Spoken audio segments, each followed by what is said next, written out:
Kenneth Mims is the founder of Science Prep Academy in Phoenix, Arizona, a private STEM microschool for neurodivergent students in grades 6 through 12. There's about 20 students currently.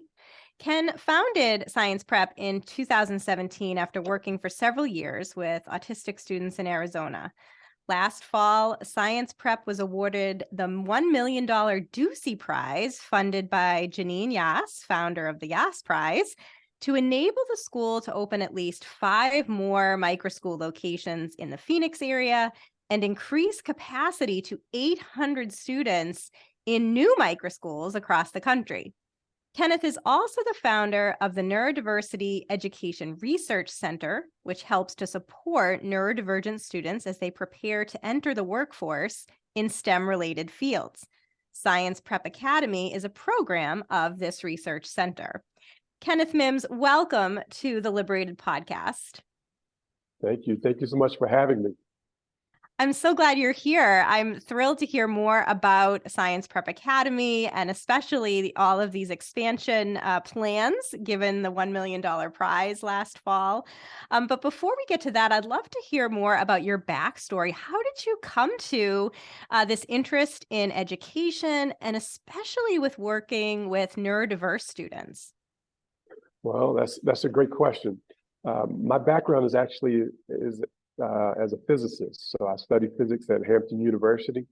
And I graduated 2001. So I've been in education a little bit over 20 years now.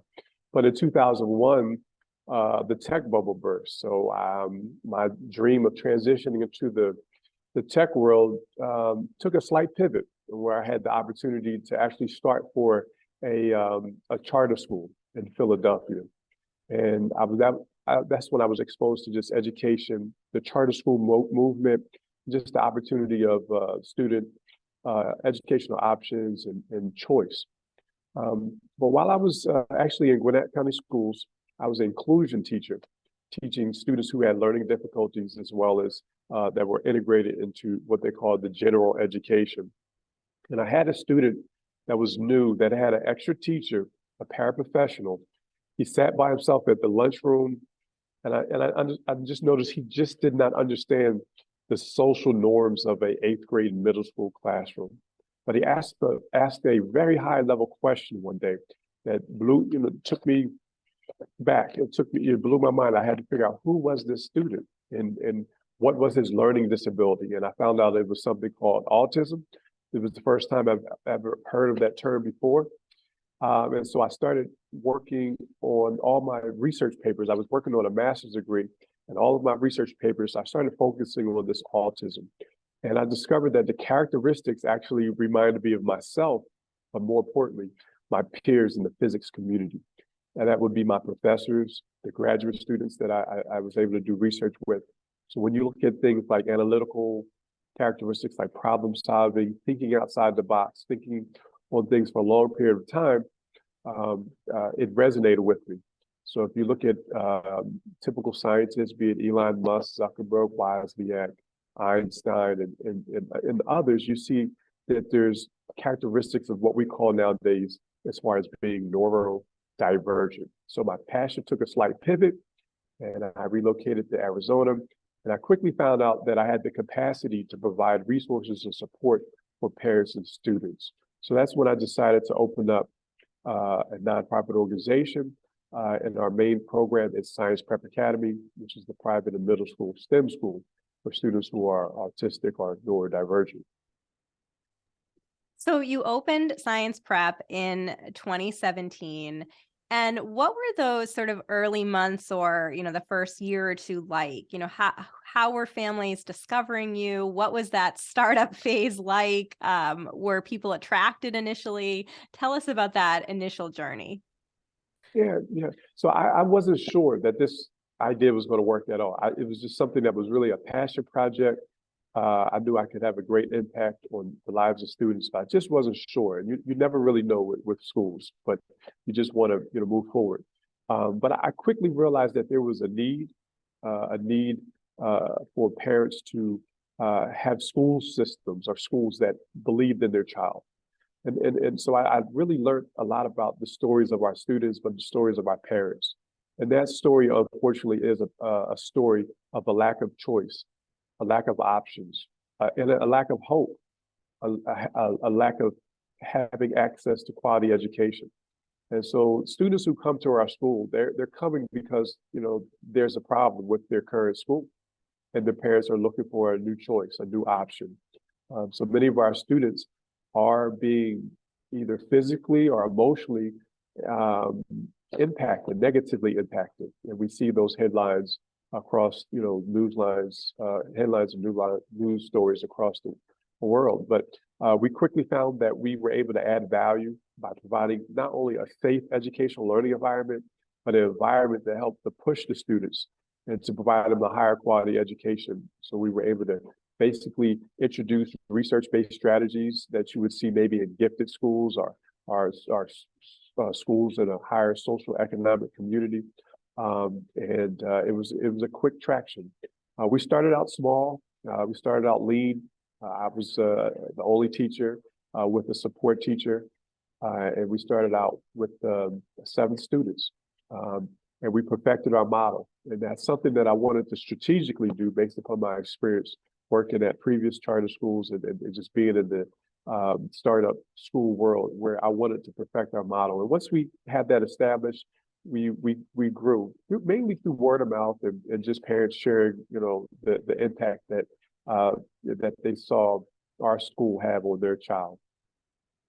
So I have a lot of education entrepreneurs and aspiring education entrepreneurs who listen to this Okay. podcast, and sometimes they wonder kind of what it takes to get to that initial launch. And I know that just prior to opening Science Prep, you were working with local robotics teams and kind of building up your rapport with kind of neurodiverse students and families in the Metro Phoenix area. I wonder if that or how that connected to your decision to launch.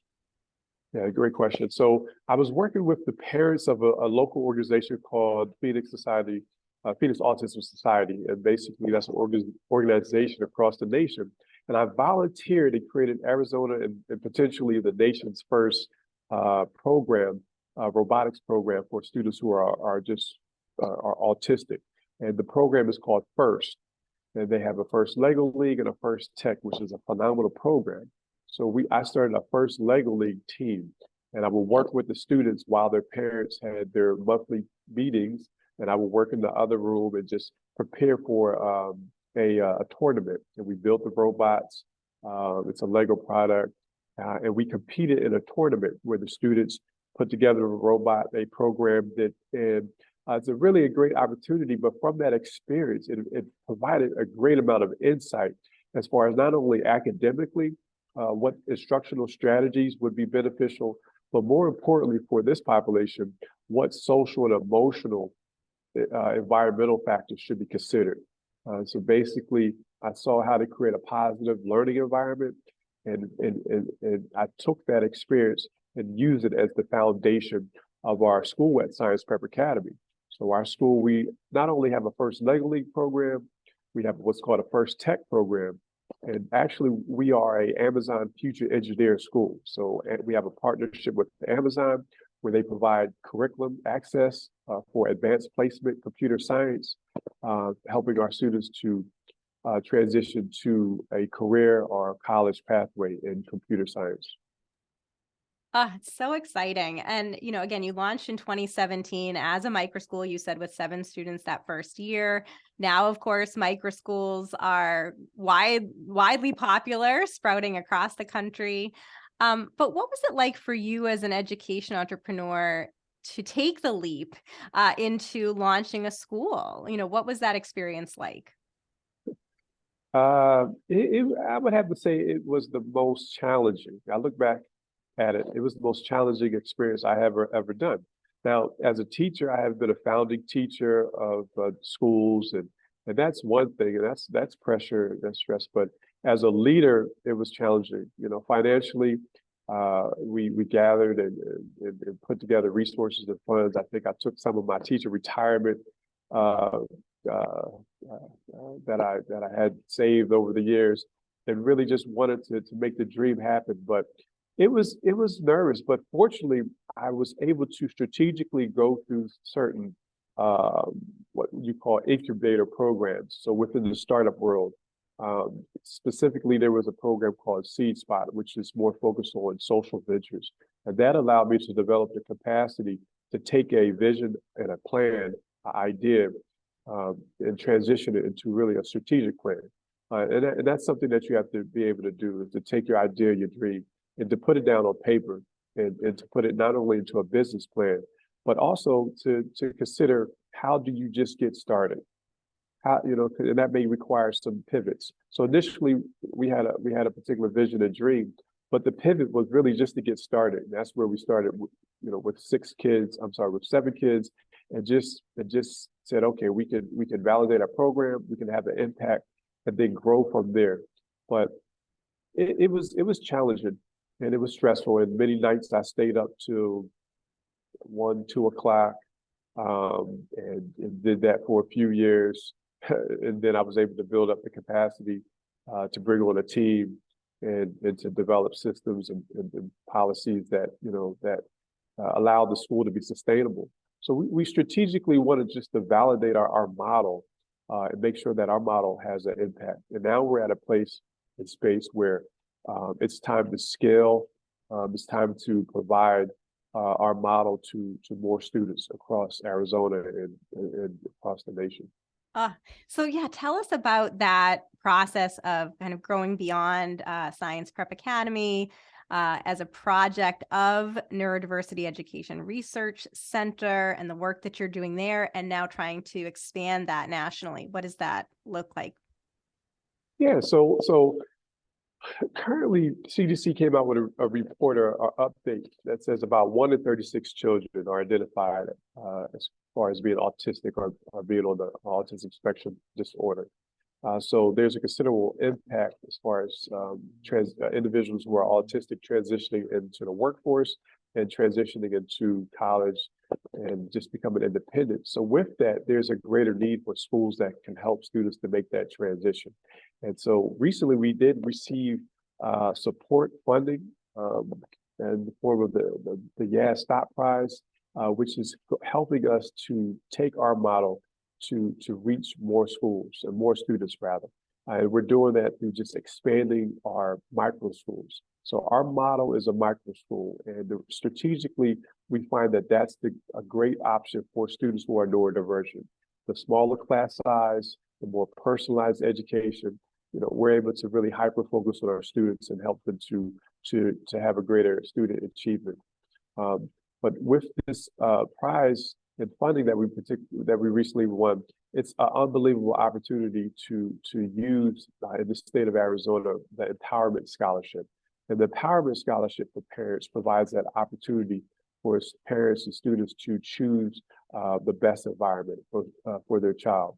So for students who are autistic, it's really a challenge for them and their parents to find education options here in Arizona and across the nation. So what we want to do is just provide new micro schools in a larger area within the Metro Phoenix, in the West Valley, and all the way in the East Valley. Our current school is located in Central Phoenix. So our parents have been asking us and really demanding us and requesting for us to consider opening up new schools. And we just weren't in that position, but now we are, and we're hearing parents requesting tours, and they're really excited about the opportunity for Science Prep Academy to come to their community.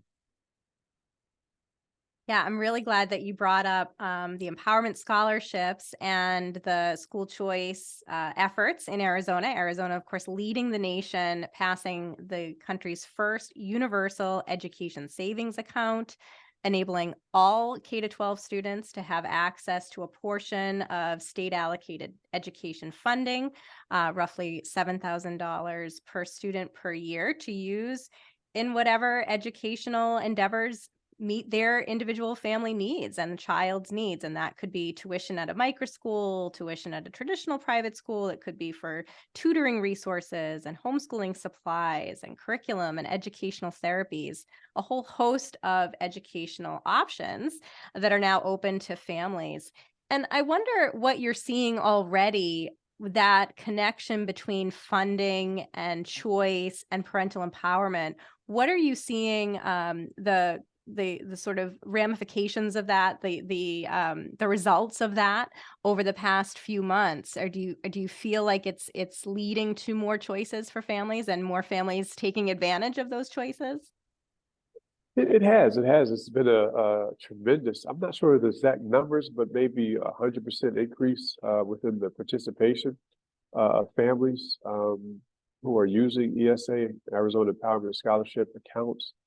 So I think just with that data right there, it's an indication that parents are choosing to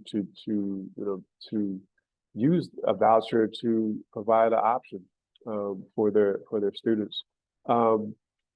As far as schools, we're excited because it provides an opportunity for us to expand and grow and reach the needs and meet the needs of students. So it's something I'm more on the end of parents, really in tune with parents and what they need. So in those conversations, parents are really excited about the opportunity for school choice. School choice includes private schools, as well as parents who choose to homeschool as well in Arizona. Right. And of course, Arizona also has numerous charter schools that have been tuition free for a long time. So there is a culture of choice in Arizona. And now, of course, that's just accelerated with the empowerment scholarships. I want to go back to something that you said a bit earlier, Kenneth, where when you were first discovering the idea of autism and neurodiversity, and you saw the connection and parallels to your profession as a physicist and some of the great scientists. When you think about the Science Prep Academy and the growth of the sort of STEM focused learning for autistic and neurodiverse students, do you feel like that's sort of a natural place for neurodiverse students is in the STEM field? Are you finding that families are coming to you because their kids are already, interested in STEM, or are you sort of suggesting that maybe that's an area that they would excel in and that they should look into further? How does that work? Yeah, great question. So for me, the common factor was science. So I love science, and this population of students that I was exposed to, they love science. So we had this common bond. And my position is that we use science as a engagement factor, as a tool to engage, a hook. We're preparing students to transition to college, transition to career. In this day and time, particularly, we're transitioning to a workforce that is heavily impacted by AI. We hear this conversation every day now.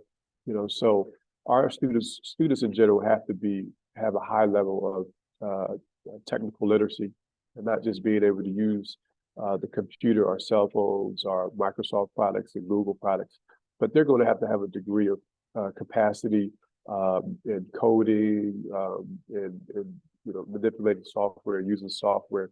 So for our students, just the science for preparing them for the science workforce is significant, because there's a large population of individuals who are autistic who need to transition to workforce. So it just makes sense that we're preparing them for a workforce that it currently exists and that will exist in the future. Now, as far as this affinity, what I call with technology and science, for individuals who are neurodivergent autistic, that does exist, but I just want to clarify that autism and neurodiversity, it's a spectrum. So for some individuals, for many individuals, they may have a natural capacity for technology and a love. But what I found out over the years is that that's not always consistent. That I have found many individuals that are really passionate about the arts, literature, language arts, And that also fits in within STEM, transitioning into what you call STEAM, which just adds the A for the arts within the equation. And even within the arts world nowadays, in language, you're using technology. Like I said before, AI is impacting writing content, language arts, but also you have digital arts, and that includes digital content in the form of videos, editing, creating, content creation, and then also just from a digital art standpoint, not just with videos, but also designing.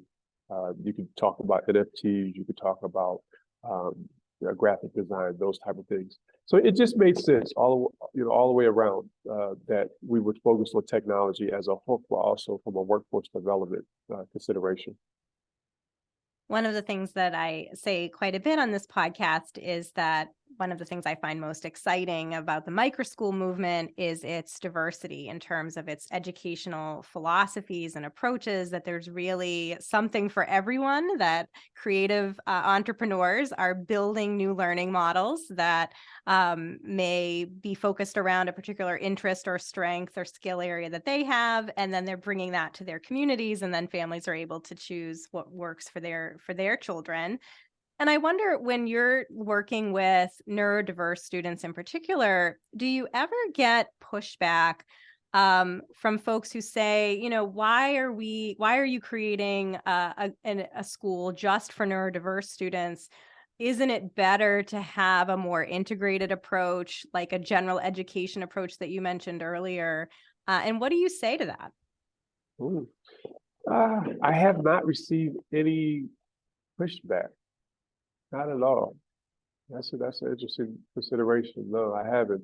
I think, unfortunately, the current status of the educational or learning environment for students who are autistic is um it's in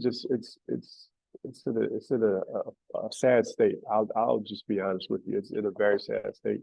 Every year, every few months, we hear reports of students who fortunately are hurt or die within the current school setting who are autistic due to the current systems that are in place, from isolation or taking students who are autistic and putting them in a padded room and locking them up, or just being impacted from the learning environments that range from 30, 35 plus students.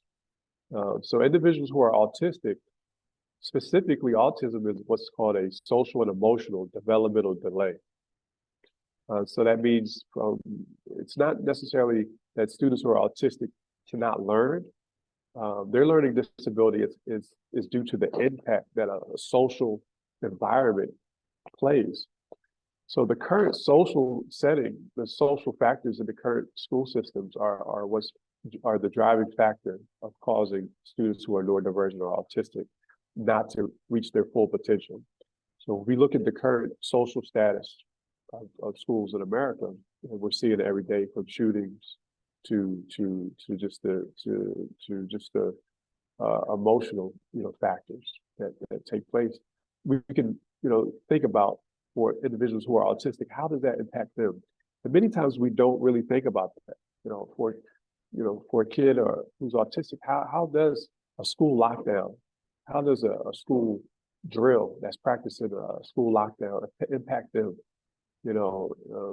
So a micro school, takes in that. As a micro school, we take those factors into consideration. With a 4-to-1 teaching ratio, a smaller environment where students feel more secure. They're able to develop their weaknesses from a social emotional standpoint. So we use a positive behavior support intervention system to help students develop and grow. So I haven't received any pushback, any considerations. I think when individuals really understand the needs of neurodivergent or autistic students, they can see where a new option is really needed to help those students reach their full potential. I'm so glad to hear that, that this one size fits all learning model doesn't fit a lot of students, and certainly neurodiverse students in particular, as you mentioned, from the social emotional piece and the fact that these large classrooms and sort of busy schedules can be particularly difficult for students who are neurodivergent, and that it's great to see these decentralized, diverse education models really meeting their needs as individual learners, and wonderful that you're finding that to be embraced. Which leads me to sort of, as we begin to wrap up, more of a reflective question for you of what do you see as sort of the future of American education? Do you feel like we're going to see more and more of these microschools and these individualized learning models like Science Prep Academy? And how do you think that that will impact or influence the traditional school system? I definitely see that there's going to be an increase. I mean, there's a need. Parents are demanding, students are demanding, just an option. So as far as micro schools, when we first started, we didn't use the term micro school. I wasn't familiar with micro school, but it was just that we were a micro school. We saw that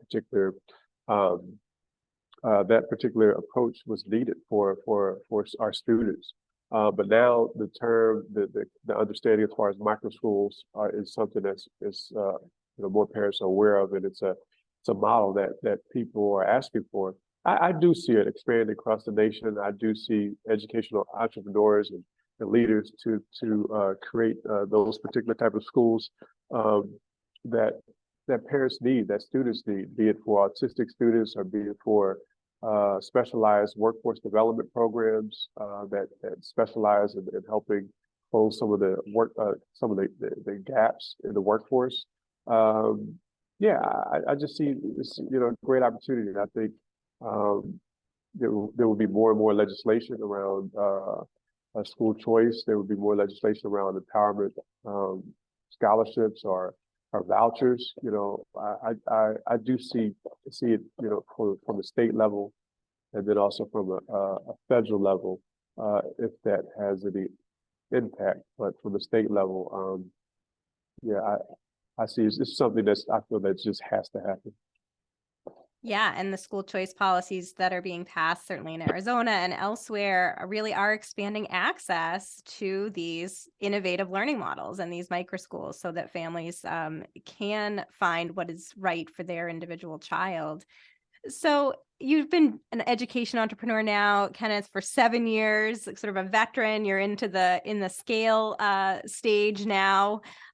Thinking back on, launching Science Prep back in 2017 and your experience now scaling, what advice do you have for new education entrepreneurs who may be looking to start a microschool in their own community? Yeah, first of all, I would say dream big, and don't stop dreaming. I remember my dream started in 2001 when I first started teaching, and I taught at a charter school in Philadelphia, Pennsylvania. And the founder was a professor at Temple University. She was a professor in special education. And that first year that I walked into that building, I said, I'm going to start a school of my own. Now, it took me 17 years, almost 17 years later, to start it by traveling and developing the capacity and just becoming, an expert, but I never lost that dream. I never lost that vision. So that's the first thing I would say. Don't lose the dream.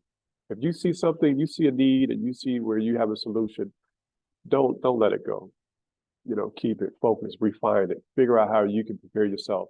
And then the second thing is develop a network. There's a lot of organizations that have leadership networks, that have, capacity organizations and networks that can help you not only develop capacity, but also to learn from the network, because you're going to find individuals that have the same problem that you have, that will want to help you to provide the solution, and that will be willing to bet on you. And I was fortunate for having found a network of individuals who were willing to bet on me and bet on this model. But if I would have gave up, I would never had the opportunity to move forward and complete the vision. So never give up, find a great network, and find people who are willing to bet on you. Great advice. So Kenneth, if my listeners and viewers want to connect with you and learn more about the Neurodiversity Education Research Center or Science Prep Academy, what is the best way for them to connect with you? Yeah, so our website is neurodiversitycenter.org. And that's for our organization, and specifically for Science Prep Academy, that's going to be scienceprepacademy.com. And you can reach out to me also on LinkedIn directly. I'm looking to really support and add value to any network and help individuals that are trying to create educational options for students and families across the nation. Kenneth Mims, best wishes to you as you continue to grow Science Prep Academy and work with your research center to expand options for neurodiverse students nationwide. And thank you so much for being on the Liberated podcast. Thank you so much for having me on and for everything that you do.